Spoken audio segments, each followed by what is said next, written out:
শুইতে লাগিল। শোনেন শোনেন মুসা নবী, আমার বলতে হলো আপনি একটু শুইয়া এই কবরের মধ্যে মাপ দেন না গিয়া, আপনাকে জানাই মুসা নবী বলিব খুলিয়া। মুসা নবীকে বলে আপনি একটু শুইলে যে লোকটা মারা গেছে তার শরীরটা আর আপনার শরীর একই রকম, আপনি একটু শুইলে আমি কবরের মাপটা নিতে পারবো, একটু কবরটা করবো। তো মুসা নবী বলে মাপও দেওয়া হইল, কবরে শুইতে কেমন লাগে এটা তো জানি না, একটু শুইয়াও দেখলাম। মুসা নবী যখন কবরের মধ্যে শুইল আর সাথে সাথে আমার আল্লাহ পাক পরওয়ারদিগার আজরাইলকে হুকুম করে, হে আজরাইল তুমি যাও এখনই গিয়ে মুসা নবীর জানটা কবজ করে নিয়ে আসো।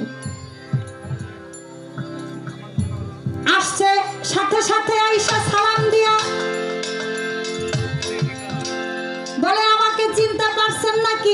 তুমি কে? আমি মালিক আল মউত।